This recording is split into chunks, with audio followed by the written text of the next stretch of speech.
What's up, y'all? It's your boy Vinnie-Dangerous, and I'm back with another installment of Dangerous Minds. But I don't have time for an intro. I like to keep these videos at least about 20 minutes, and I got a lot of shit to say about this movie. So let's just go ahead and get to it. Basically, the Harriet movie, I hate it. If you saw my social media post at Dangerous Minds YouTube, at Vinnie-Dangerous, on Twitter, or on the Facebook page, wherever you saw it, I had plenty of discussions about it over the week, and basically, my opinion has not changed. This movie, there is such thing as taking creative liberties with the source material. I understand that every story isn't necessarily Hollywood. They have to spice it up a little bit to make it more thematic, to get people more interested in the movie. So sometimes, movies will create certain things, characters, scenarios, situations out of the blue just to make it a little bit more exciting, make it more captivating for the people. That's with the entertainment factor of a movie. Even when it's supposed to be some historical biopic, they still want to make it exciting. So I get that from a business standpoint. But when you change and create things out of thin air to the point where it skews the narrative to a point where it actually does a disservice to the person that you're making the movie about, the person's story that you're trying to tell on the big screen, that's where it becomes a problem.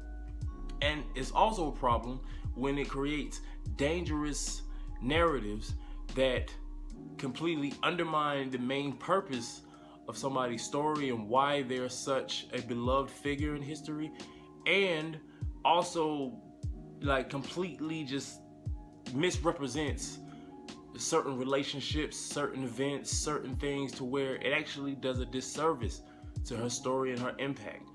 I think this movie makes Harriet a weaker character. I think it creates this dangerous black man versus black woman narrative that did not need to be there, and it completely distances the main antagonist, who is supposed to be the main antagonist, the slave owner that she is actually trying to get her freedom from and trying to free other slaves from. Just at the end of the movie, completely takes the heat off of him. I'm trying to think of a better word to say, but basically makes him way more of a sympathetic character than he needed to be. So if you haven't seen the movie, I would suggest you not watch this. I mean, honestly, I watched it, but I really am discouraging people from seeing it. So if you're watching this and you don't want the movie spoiled for you, I suggest you turn away now. But overall, I wouldn't recommend anybody to see this movie under any circumstances. Now, first of all, I didn't plan on watching this movie. I said no more slave movies. I was done with slave movies after the one movie that I wanted to see, The Birth of a Nation, with Nate Parker, that a lot of people shitted on because of his allegations. We're not going to get back into that again. I covered that about 2 years ago. But after that debacle, I don't want to see any more fucking slave movies. 12 Years a Slave, The Help, even Django Unchained. I didn't want to see any of that. I still haven't seen any of those movies, and I don't plan on seeing them. I'm tired of the slave narrative. Can you give us more movies like Hidden Figures? Can you give us more movies about historical events that happened in black people's, in our history, that does not involve us being whipped and chained? Okay, so I didn't plan on seeing this movie. From the trailers, I thought it looked like shit anyway. Janelle Monáe's in it. It was directed by a black woman. So I thought, if anything, I was going to watch it when it was in the dollar bin at a random Big Lots, or maybe when it shows up on BET for the 30th time, I might actually decide to check it out if I ain't got nothing else to do.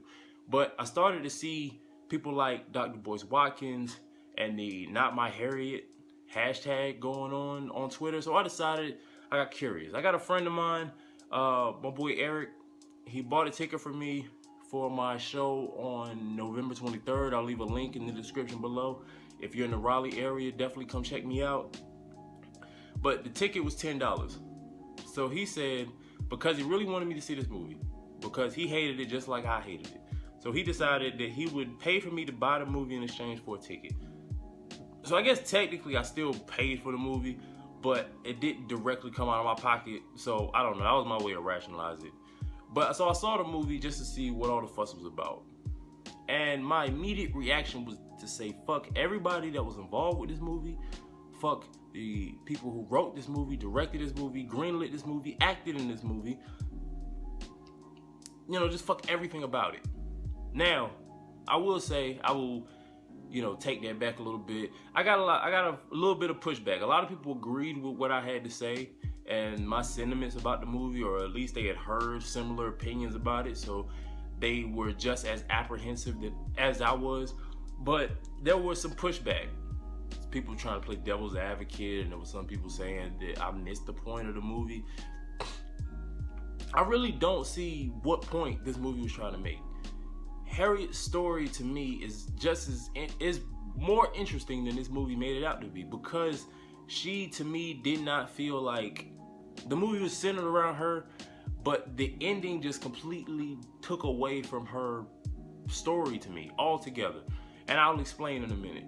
So basically, my problem with this movie comes down, basically, is mostly centered around Bigger Long, the black bounty hunter character. Now, I've heard a lot of people bring up the fact that black bounty hunters were few and far between in history.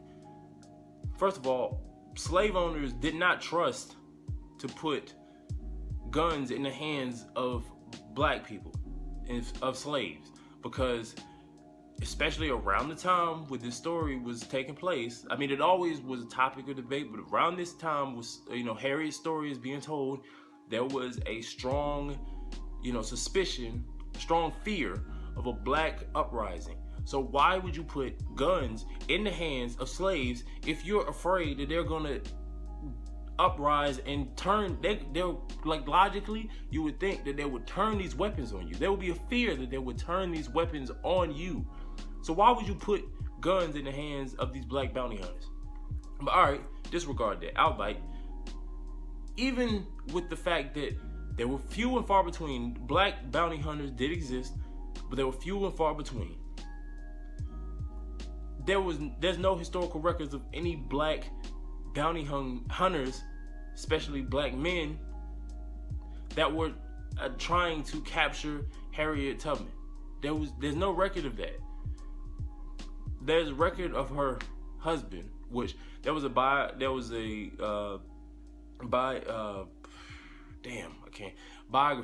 biography written, and I completely missed it, but I just remember that a lot of those claims and stuff were disputed later by opposing opinions and opposing biographies that were written later. But there was, that's the only historical document of a black man trying to capture her, and that was her husband. So there was no black bounty hunters that were trying to capture Harriet Tubman and essentially kill her. Also, the fact that there was no, the thing that makes this character so irritating to me is not just the fact that he's a black bounty hunter trying to capture, but he's just some bloodthirsty brute for no fucking reason. If black bounty hunters that existed only existed in service, in the instruction, they were instructed by their white slave owners to do what they wanted to do, and it was against their will that they were put in these positions. They were not in these positions just because they just had a fucking raging boner to kill. Either they were guaranteed, or at least given the idea that they could gain their freedom if they were capturing other slaves, or they were just put in those positions because they were fearing for their own lives or their families' lives. So this guy just basically being portrayed as a guy that just felt like he wanted to kill somebody today, or just really is just thirsty to kill and capture these black women, I just think creates a very dangerous dynamic. Like, why is this element of the story that is completely made up, this character is completely made up, why was this a narrative necessary? And then, like I said, spoilers, at the end, this dude is gone off the rails so bad that even his white slave master is like, bro, you wildin', I need you to chill out. And he just like, fuck that, I really want to kill these motherfuckers. He kills Janelle Monáe's character, and then before he gets a chance to kill Harriet's character, the white slave owner kills Bigger Long to save Harriet. This makes absolutely no fucking sense, because this guy just decided to say, fuck it, I'm really to the point where I just really want to kill these motherfuckers. I don't care what you gotta say, even though you put me up to this. You're the one that is pulling the strings. You're the one that sicked me on Harriet to go get her. But you're like, nah, I'm just gonna do whatever the fuck I want to do because I really want to kill this motherfucker. To the point where the slave master has to kill Bigger Long, and it's implied that he does that because he loves Harriet. That makes no sense, because if he loved her and there was some kind of, like, why would she need to get her freedom? That, like, if you realize that these slave owners were vicious. They were very violent. They were raping, beating, killing slaves that they owned. But he loved her. Why would she need to escape if this guy was such like a sweetheart and shit? So it just flies in the face of the whole purpose of her trying to escape and her trying to set these other people free, because she did not want them in the same positions that she was getting away from. If this guy was such a sweetheart and he wasn't so fucking bad, even though he had been shown to be an asshole the entire movie, for some reason he gets a redemptive arc, while the black man is just shown to be this murderous beast, like this murderous brainless brute that his slave master had to put him down like a rabid dog. And it's framed in a position where we're supposed to feel sympathetic for this guy, like he's redeemed now. It was bad. Like, that's what I'm saying. Bigger Long was a character created to push forward black man versus black woman dynamics. This character did not need to exist. There was more likely there were white slave bounty hunters that were trying to get Harriet. There were more likely to have been a white man doing it than a black man doing it. So why was a black man put in the position to be this character if it wasn't necessary? It's historically inaccurate. There's no documents, there is no historical records that show that a character like Bigger Long ever tried to capture and attack Harriet Tubman in the way that he did. The reason why Janelle Monáe's character was so easily killed is because she never existed either. Now, you can, like I said, you can take creative liberties with the source material to, spice it up and make it more interesting. Just like there was a controversy with the Hidden Figures movie, the one that I mentioned earlier, because Kevin Costner's character did not exist. He was created to create a white ally to make white people more comfortable and more interested and more likely to go to the movie theater to see a story about black women than they normally would if his character did not exist. If all white people were portrayed to be the racist assholes that they probably were during that time frame that this movie is taking place in, then most of the people wouldn't want to go see this movie. And I understand there were allies during the Civil Rights Movement. There were even some allies, in the freedom of slavery. There's a reason why there were some people that were fighting the Civil War. It just wasn't to get rid of the industry, even though that's the main reason. And, all of that shit. But it's also, there were some allies. So I get that, right?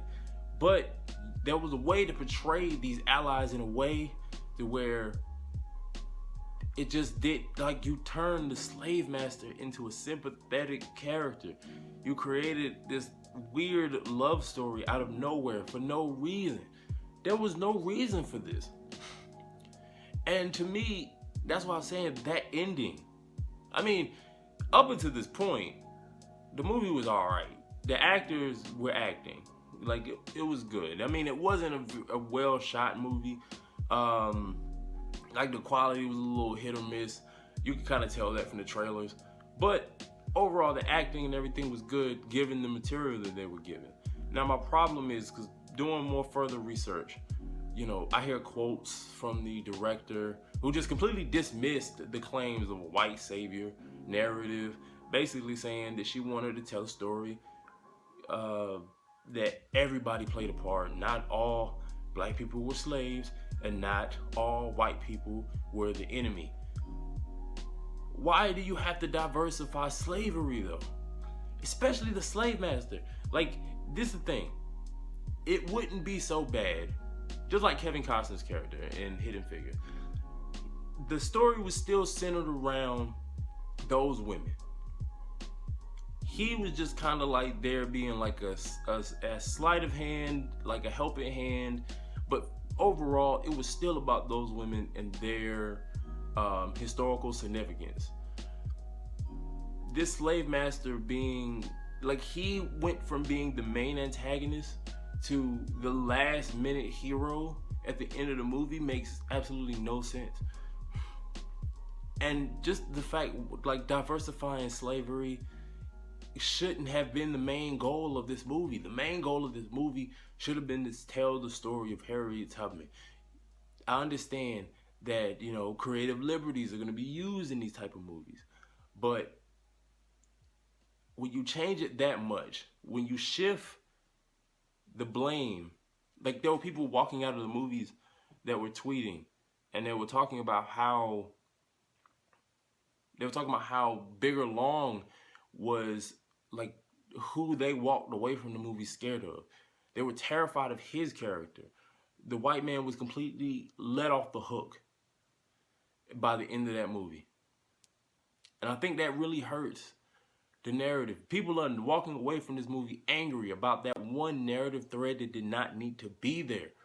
Kevin Costner's character, in some form or fashion, in the way that they were telling the story in Hidden Figures, he was a necessary plot point, even though he wasn't the focus. At the end of the movie, who was standing tall? The women of Hidden Figures, the black women that movie was focused on. The white man walked away unscathed. He walked away almost completely absolved of guilt and blame. Everything was passed on to Bigger Long at that moment. The whole movie has its issues, but that was the biggest thing that I took away from it, and I hated the movie. Sometimes it's about how you end. It is about the characters, how their story is wrapped up, and how that movie was wrapped up is that Harriet Tubman would not have done, or would have not been able to do all the things that she was going to do if this white man did not save her from this black man. So the historical inaccuracies of this movie, I hated. The fact that a black man was made the main antagonist when there was a white slave owner right there, I hated it. The fact that this white man get to redeem himself. I mean, what happened? So he fell in love with Harriet Tubman. So does he free the rest of his slaves? No, he just goes. You know, he just goes on about his business. Like, I love that nigger, but the rest of you niggas still gotta, like, pick this cotton and do all the work that I don't want to lift my fucking finger to do. And I just feel like this did a very disservice to one of our great historical heroes. It did a very big disservice and a dangerous narrative portrayed of the black man and the white man, a black man and the black man and the black woman dynamic. Damn it, couldn't get that out. And for some reason, it just had to sprinkle a little bit of white savior on there. I mean, the thing was, to make him the savior, they had to pass the buck off to somebody else. And why not make it a black man is probably how that conversation went down. Because you need a villain at the end of the movie, regardless if they get if one of the other ones get a redemptive arc or not. That's like the henchmen turning on the main boss at the last minute to save the heroes. Only this time it was the boss turning on his henchman at the last minute, even though he is the cause for everything that led up to this point. I really hate this movie. I really hate this movie. Like, it makes no sense. It creates this dangerous narrative of the black man and the black woman dynamic. It created a white savior that did not need to be there. And most importantly, it hurt Harriet Tubman's story in this movie. It did not need to exist. And the fact that this was the first feature-length movie of Harriet Tubman's story, this is just terrible. Somebody needs to redo this and redo it right, and they need to do it fast, because this was bad. And I hate this fucking movie. But that's my time. Tune in next in a couple weeks. I'll have the episode that I planned on doing this week. You know, I'll push that back to the following Tuesday. Also, check out my end of the year list and my show on the 23rd at Emerge in Raleigh, 8 p.m. I'll leave the link and everything in the description. But until next time, much love. Do not go see that fucking Harriet movie. Peace.